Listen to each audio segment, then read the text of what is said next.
রাসূল করিম সাল্লাল্লাহু তাআলা আলাইহি ওয়াসাল্লাম ইরশাদ করেন, কোনো মানুষ যদি ফজরের পরে আর মাগরিবে পড়ে সাইয়্যিদুল ইস্তিগফার পড়ে, সাইয়্যিদুল ইস্তিগফার, আল্লাহর নবী বলেন এই দিন এই রাতে সে মরবে না, এই দিনে আর এই রাতে সে মরবে না, ইল্লা তবে যদি মরে ফাইন্নাহু মিন আহলিল জান্নাহ, সে নিশ্চিতভাবে জান্নাতি।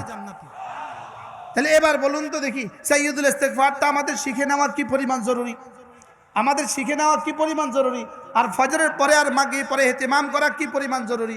আমি এখন 2 ঘন্টা ওয়াজ করলাম, আজকে রাতে মরে গেলাম, নিশ্চিত জান্নাতি।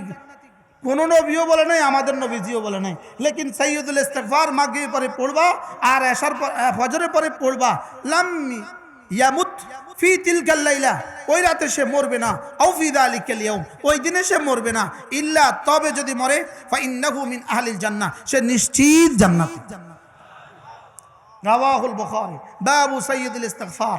আল্লাহুম্মা আনতা রাব্বি লা ইলাহা ইল্লা আনতা খালাকতানি ওয়া আনা আবদুক ওয়া আনা আলা আহদিকা ওয়া ওয়া'দিকা মাস্তাতা'তু আউযু বিকা মিন শাররি মা সানা'তু আবুউ লাকা বিনি'মাতিকা আলাইয়া ওয়া আবুউ বিযামবি ফাগফির লি ফাইন্নাহু লা ইয়াগফিরুয যুনুবা ইল্লা আনতা।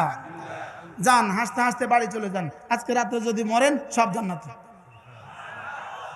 ফাইন্নাহু মিন আহলিল জান্নাহ, সে নিশ্চিত জান্নাতি। শিখে নিব তো ইনশাআল্লাহ, সবাই শিখে নেবেন, সাইয়্যিদুল ইস্তিগফার শিখে নেবেন। আল্লামা তাকি উসমানী দামাত বারাকাতুহুম বলেন, দুনিয়াতে দুই ধরনের সংগঠন আছে।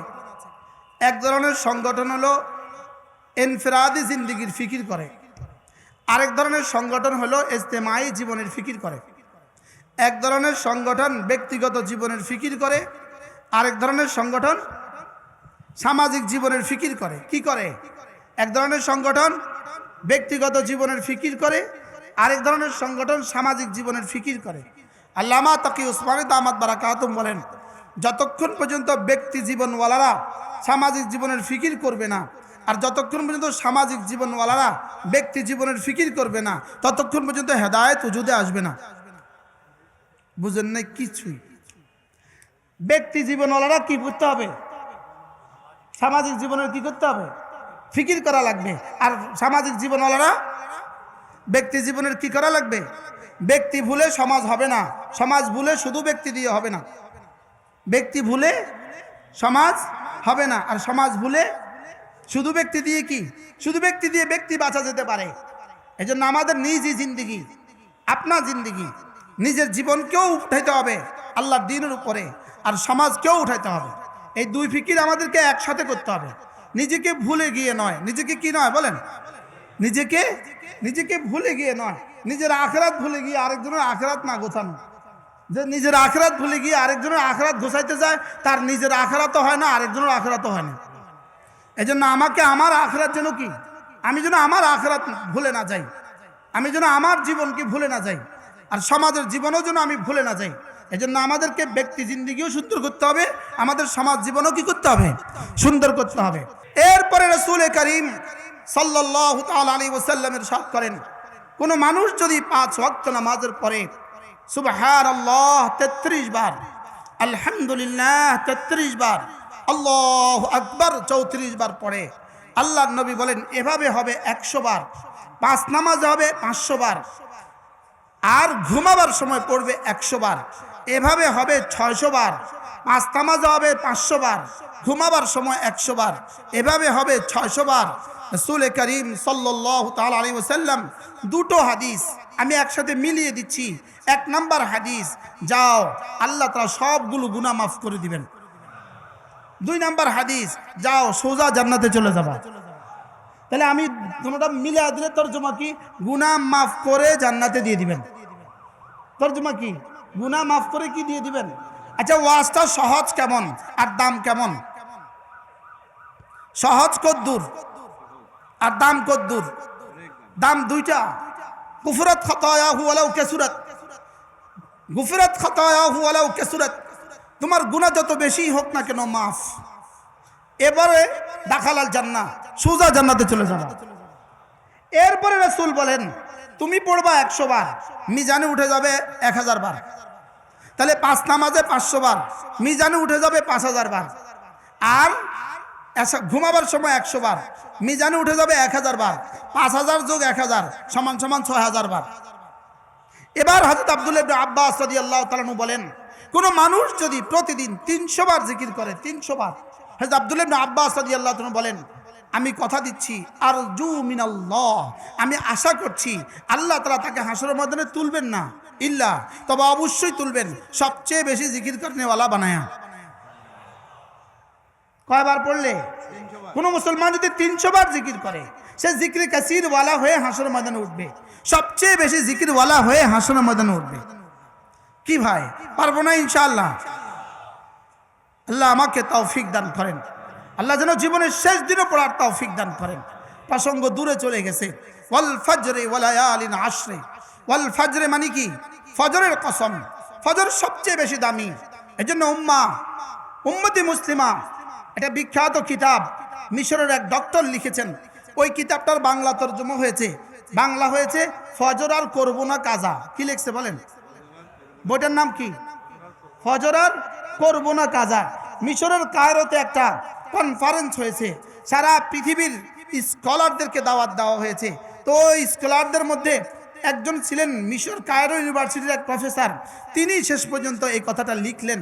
তিনি বললেন যে রাত্রে কনফারেন্স হয়েছে, আমরা সব সারা পৃথিবীর ডক্টররা আর স্কলাররা একটা হোটেলে ছিলাম।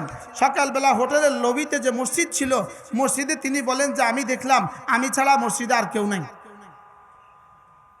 কিতা বুঝলেন? বুঝেন নাই? কি কইছে কন? হোটেলে কত মেহমান আছে? সারা দুনিয়ার বড় বড় স্কলাররা হোটেলে আছে। সকালে গিয়ে দেখলাম আমি ছাড়া মসজিদে আর কেউ নাই।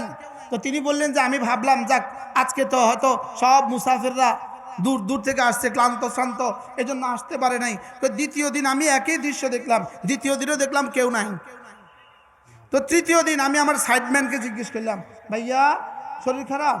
মসজিদে তো সকালবেলা দেখলাম না। তো তিনি এখান থেকে এই কিতাব লিখছেন, ফজর আর করবো না কাজা, ফজর আর করবো না কাজা। এই জন্যই রব্বে কারিম ওয়াল ফজরে, ফজরের কসম খেয়ে বলেছেন আমাকেও সিদ্ধান্ত নেওয়া দরকার, আমি আর ফজর কাজা করবো না। বলেন ইনশাআল্লাহ, বলেন ইনশাআল্লাহ। তোলেন হাত, তোলেন তোলেন হাত তোলেন ইনশাআল্লাহ। আল্লাহ তৌফিক দান করেন। হ্যাঁ, আপনি বলবেন হুজুর এই মহাসম্মেলনে, এত বড় সম্মেলনে আপনি আমাদেরকে ফজরের জন্য হাত তুলিয়েছেন।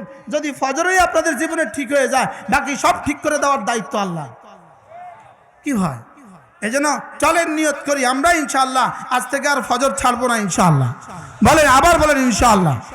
হ্যাঁ, আলহামদুলিল্লাহ। একটা খুশির সংবাদ বলি, আমরা যারা বাংলাদেশের কওমি মাদ্রাসায় পড়ি, আমরা যারা বাংলাদেশের কওমি মাদ্রাসায় পড়াই, আমরাই বাংলাদেশে এক জাতি যারা 6 বছর থেকে জীবনে কাজ, আমাদের আর ফজর ছুটে নাই।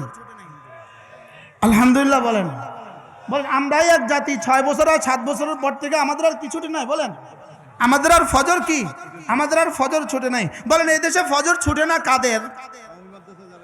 বলেন কওমি মাদ্রাসা যারা পড়ে পড়ায়। বলেন আরো জোরে বলেন, যারা কওমি মাদ্রাসায় পড়ে এদের কি ছুটে না? বলেন সব বড়রা পিছিয়ে বসে আছে।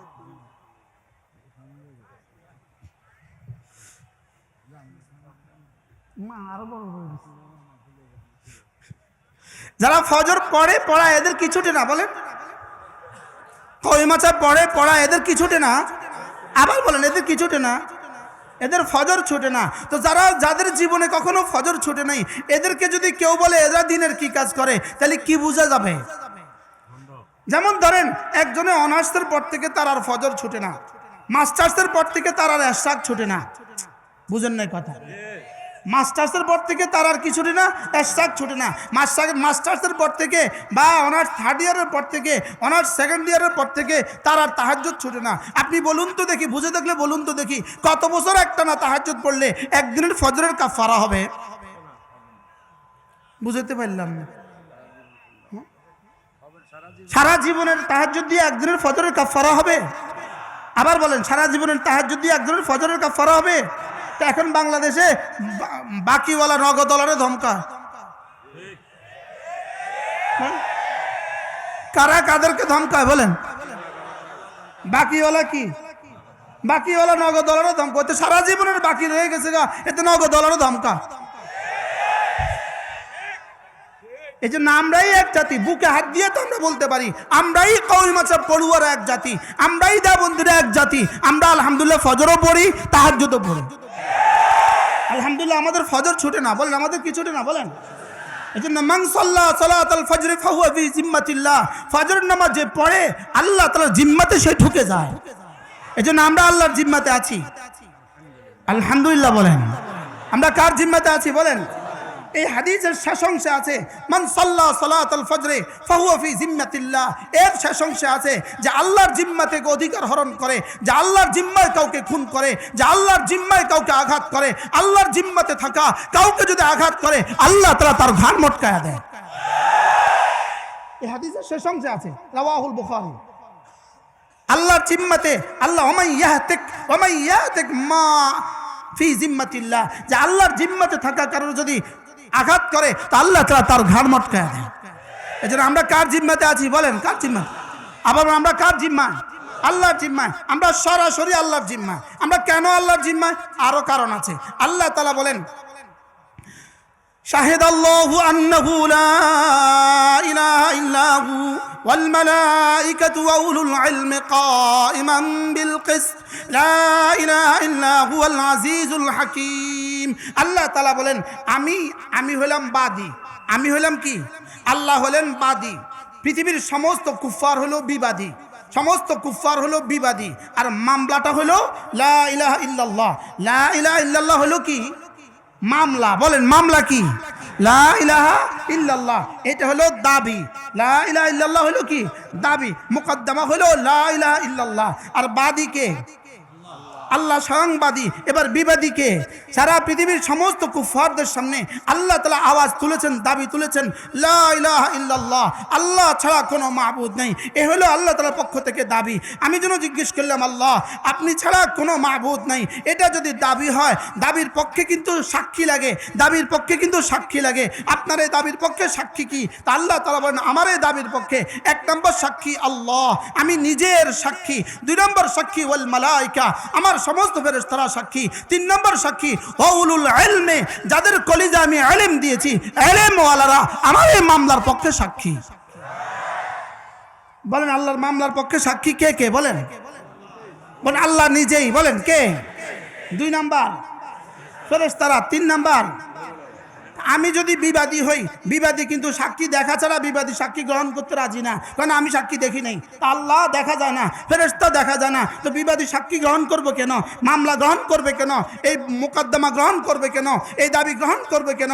এই জন্য আল্লাহ তাআলা বলেন সাক্ষী আমি, যাও আমাকে তো দেখা যায় না। সাক্ষী আমার ফেরেশতারা, যাও আমার ফেরেশতাদেরকেও দেখা যায় না। এবার যাদেরকে দেখা যায় তাদেরকে সাক্ষী বানায় দিলাম।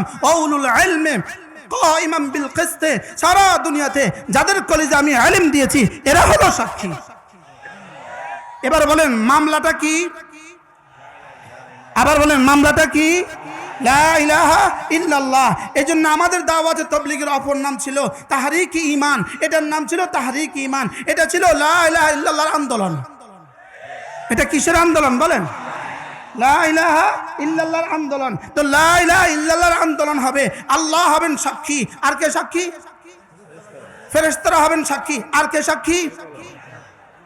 ওলামা একরাম হবেন কি সাক্ষী। এই জন্য ইহুদিরা চিন্তা করলো না না না, যতদিন সাক্ষী থাকবে ততদিন এই মামলা চলতে থাকবে, এই মামলার রায় হয়ে যাবে। যতদিন এই সাক্ষীরা বহাল থাকবে ততদিন লা ইলাহা ইল্লাল্লাহ শুধুই ছড়তে থাকবে, শুধুই মানুষ কবুল করতে থাকবে। পৃথিবীর মাশরিকেও লা ইলাহা ইল্লাল্লাহ জেগে উঠবে, পৃথিবীর মাগরিবেও লা ইলাহা ইল্লাল্লাহ জেগে উঠবে, মাশরিকেও জেগে উঠবে, মাগরিবেও জেগে উঠবে, শিমালেও জেগে উঠবে, জুনুবেও জেগে উঠবে।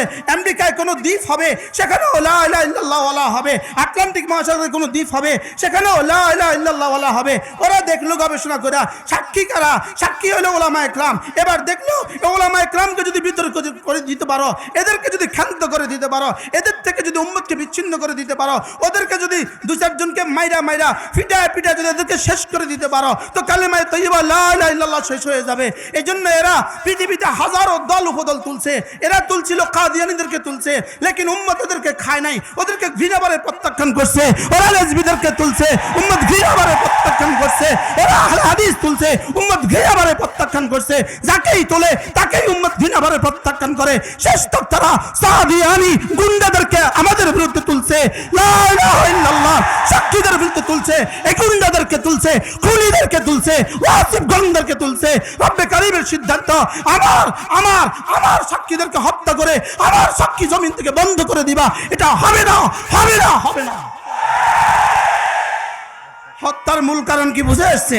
বলেন সাক্ষীদেরকে, বলেন সাক্ষী মারা, বলেন কি মারা, কি মারা?